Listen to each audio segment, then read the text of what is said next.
Абайдың 17-ші қара сөзі. Қайрат, ақыл, жүрек үшеуі өнерлерін айтысып, таласып келіп, ғылымға жүгініпті. Қайрат айтыпты: «Ей, ғылым, өзің де білесің ғой, дүниеде еш нәрсе менсіз кәмелетке жетпейтұғынын. Әуелі, өзіңді білуге ерінбей жалықпай үйрену керек, ол менің ісім. Құдайға лайықты ғибадат қылып, ерінбей жалықпай орнына келтірмек те менің ісім. Дүниеге лайықты өнер, мал тауып, абүйір мансапты еңбексіз табуға болмайды. Орынсыз, болымсыз нәрсеге үйір қылмай, бойды таза сақтайтұғын, күнәкарліктен, көрсеғызар жеңілдіктен, нәпсі шайтанның азғыруынан құтқаратұғын, адасқан жолға бара жатқан бойды қайта жиғызып алатұғын мен емес пе? Осы екеуі маған қалай таласады?» депті.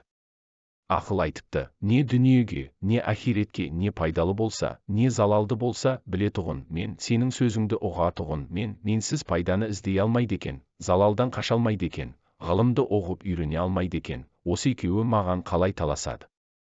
Менсіз өздері неге жарай?» депті.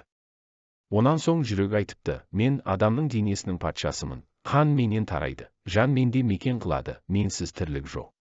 Жұмсақ төсекте, жылы үйде тамағы тоқ жатқан кісіге төсексіз кедейдің, тоңып жүрген киімсіздің, тамақсыз аштың күй жайы қандай болып жатыр екен деп ойлатып, жанын ашытып, ұйқысын ашылтып төсегінде дөңбекшітетұғын мен.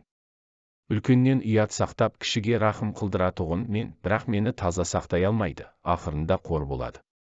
Мен таза болсам, адам баласын алаламаймын.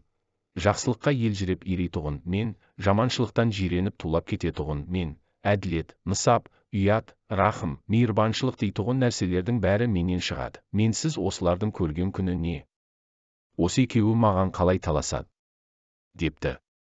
Сонда ғылым бұл үшеуінің сөзін тыңдап болып айтыпты: «Ей, Қайрат, сенің айтқаныңның бәрі де рас.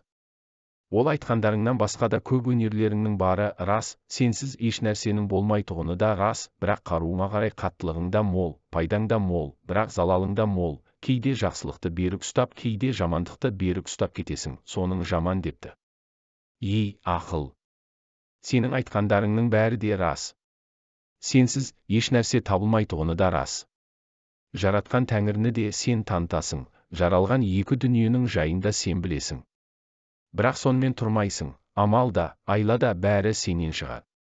Жақсының, жаманның, екеуінің де сүйенгені, сенгені сен, екеуінің іздегенін тауып беріп жүрсің, соның жаман» депті.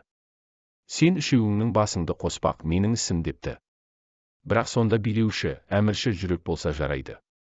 Ақыл, сенің қырың көп, жүрек сенің ол көп қырыңа жүрмейді.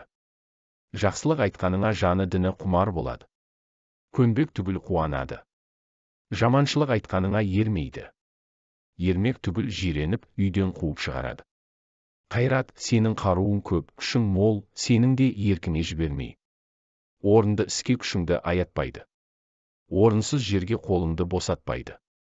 Осы үшеуің басыңды қос, бәрінде жүрекке билет деп ұқтырып айтушының аты ғылым екен. Осы үшеуің бір кісіде менің айтқанымдай табылсаңдар, табанының топырағы көзге сүртерлік қасиетті адам сол. Үшеуің ала болсаң, мен жүректі жақтадым.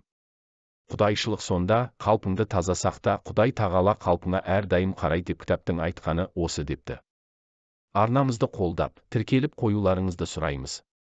Лайк басып, комментарийге өз пікірлеріңізбен бөлісіп кетіңіздер.